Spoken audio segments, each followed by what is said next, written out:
Hi viewers, இப்போ நீங்கள் பார்த்துட்டுருக்கிறது வந்து சிவபெருமான் கோவிலம்பாக்கத்தில் மரகதீஸ்வரர் அப்படின்ற கோயில். எல்லா அம்சங்களும் நிறைந்த இந்த கோயிலை நீங்கள் வந்து இப்போ தரிசிக்க போகிறீங்க. இதில் ஒரு ஸ்பெஷல் இருக்குது, உங்களுக்கு ஒரு ஆச்சரியமும் காத்துட்ருக்கு. அப்படியே பாருங்கள்.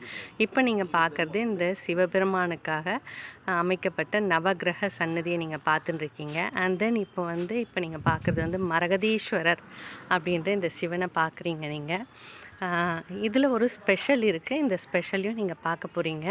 இது ஒரு நீண்ட ஒரு வீடியோவாக இருக்கும், கேப்சராக இருக்கும். பட் நீங்கள் பார்க்கும்போது உங்களுக்கு இதில் ஒரு டிஃப்ரெண்ட் இருக்கிறது உங்களுக்கு புரியும். இப்போ நீங்கள் வந்து அந்த சிவனுக்காக ஏற்படுத்தியிருக்கிற இந்த ஸ்ரீ அருள்மிகு பைரவ மூர்த்தியை நீங்கள் பார்க்குறீங்க. பைரவர் மூர்த்தி சன்னதி, தனி சன்னதி இருக்குங்க. அது மட்டும் இல்லாமல் கொடிமரம், நீங்கள் இப்போ தரிசிக்கிறது வந்து கொடிமரம். அதுக்கப்புறம் அதுக்கு அடியில் வந்து விநாயகர் பெருமானையும் ஒரு சின்ன குட்டி கோயில் வச்சு அமைச்சு அதில் காட்டியிருக்காங்க. அது மட்டும் இல்லாமல் இப்போ நீங்கள் இது உள்ளே பார்க்குறது வந்து சிவன் வந்து மரகத லிங்கத்தில் இருக்குது. ஸ்பெஷல் அதுதான் மரகத லிங்கம். அந்த சிவன், அந்த அம்பாளுக்கு சிவனுடைய ஒய்ஃப், அந்த அம்பாள் வந்து ஸ்ரீ அருள்மிகு மரகதாம்பிகா அப்படின்னும், நடராஜருக்குன்னு ஒரு தனி சன்னதினும் இருக்குது. இதில் நந்தியும் விசேஷமாக சிவனுக்கு மரகதீஸ்வரருக்கு எதிரில் வந்து நீங்கள் பார்த்துட்டுருக்கீங்க. இதுக்கப்புறம் இந்த கோயிலில் வந்து இன்னொரு ஸ்பெஷல் நீங்கள் பார்த்தீங்கன்னா, இங்கே இந்த லிங்கத்தை வந்து நீங்கள் பார்க்குறீங்க. இந்த கோயிலுடைய ஸ்பெஷல் வந்து இங்கே குளம், இந்த கோயிலுக்குன்னு ஒரு குளமும் இருக்குது. இதையும் நீங்கள் பார்த்துட்டுருக்கீங்க.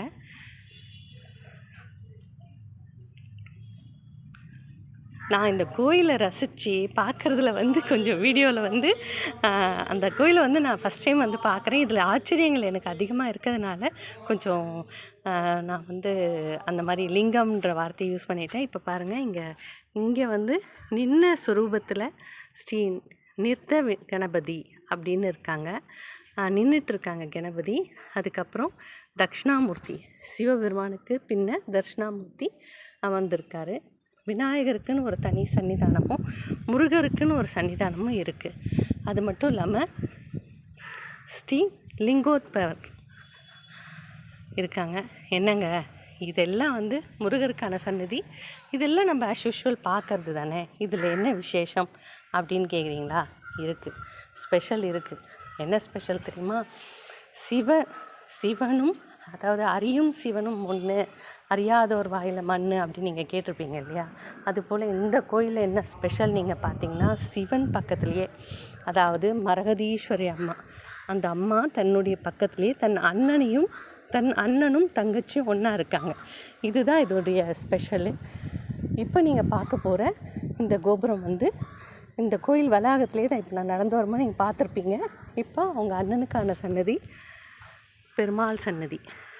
இப்போ நீங்கள் பார்த்துட்டு இருக்கிறது பெருமாள் சன்னதியை பார்க்குறீங்க. கொடிமரம், பெருமாளுடைய பேர் வந்து பெருமாள் சன்னதிக்கு இப்போ நம்ம வந்து நுழைஞ்சிட்ருக்கோம். பெருமாள் சன்னதி உள்ள சிவனுக்கு என்னென்ன அம்சங்கள் அமைஞ்சிருக்கோ அது மாதிரி பெருமாளுக்கு வந்து ஸ்ரீ கருடாழ்வார் சன்னதி கொடுத்துருக்காங்க. அப்புறம் அருள்மிகு ஸ்ரீதேவி, ஸ்ரீ பூதேவி, ஸ்ரீனிவாச பெருமாள் சன்னதி நீங்கள் பார்க்குறீங்க. சுவாமியை வந்து நேரில் தரிசிக்கிறது தான் நல்லது. ஆனால் நான் வீடியோவில் சுவாமியை நான் காட்ட மாட்டேன், எப்பயுமே காட்ட மாட்டேன் இங்கே. அதுக்கப்புறம் ஸ்ரீனிவாச தரிசனம் பண்ணிவிட்டு இந்த அம்மா மகாலட்சுமிக்கான சன்னதி கொடுத்துருக்காங்க. மகாலட்சுமியை நீங்கள் தரிசனம் பண்ணிக்கிறீங்க. அதுக்கப்புறம் ஸ்ரீ அருள்மிகு ஆண்டாள் சன்னதி, ஆண்டாளையும் தரிசனம் பண்ணிக்கிறீங்க. அப்படியே எவ்வளோ நல்லா விசாரமாக இருக்குது பாருங்கள், விஸ்தாரமான கோயில் நல்லா பெருசாக நல்லா அழகாக இருக்குது. வெளியில் வந்து நம்ம அழகுக்கு வைப்போம் இல்லைங்களா, திருஷ்டிக்கு அழகுக்கு வந்து உருளி வைப்போம்ல, அந்த உருளியை வந்து வெளியில் பெருசாக வச்சுருக்காங்க. இப்போ நீங்கள் பார்த்துட்டு இருக்கிறது தான் அந்த உருளி தான் இது. இந்த உருளியை வந்து பெருசாக வச்சுருக்காங்க. நான் கிட்ட போய் காட்டுறேன் பாருங்கள். இதுதான் இந்த கோயிலுடைய ஸ்பெஷல். இதெல்லாம் இருக்குது. இங்கேயே வந்து மடப்பள்ளி இருக்குது. அந்த கோயிலில் தேவையான சமையல் பண்ணிக்கிறதுக்கு கடவுளுக்கு மடப்பள்ளி வச்சு அமைச்சிருக்காங்க. இது ஆஞ்சநேயருக்கான சன்னதியும் அமைச்சிருக்காங்க.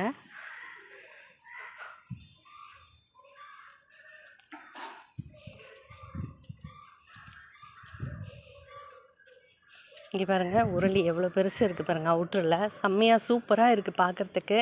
வந்தீங்கன்னா மார்னிங் ஸ்பெஷல் மாதிரி மார்னிங் தரிசனம் பார்க்குறதுக்கு ரொம்ப நல்லாயிருக்கும். இங்கே பாருங்கள், இன்னும் அதுக்கு தண்ணியெல்லாம் விடலை போல் இருக்குது. உருளி இதை விட்டால் இன்னும் அழகாக இருக்கும். நெக்ஸ்ட் டைம் நம்ம வரும்போது நான் உங்களுக்கு வீடியோ போடுறேன். பார்த்தீங்களா, சிவனுக்கான சன்னதி. இது பெருமாளுக்கான சன்னதி, அது சிவனுக்கான சன்னதி. எல்லோரும் பாருங்கள், என்ஜாய் பண்ணுங்கள். தேங்க்யூ.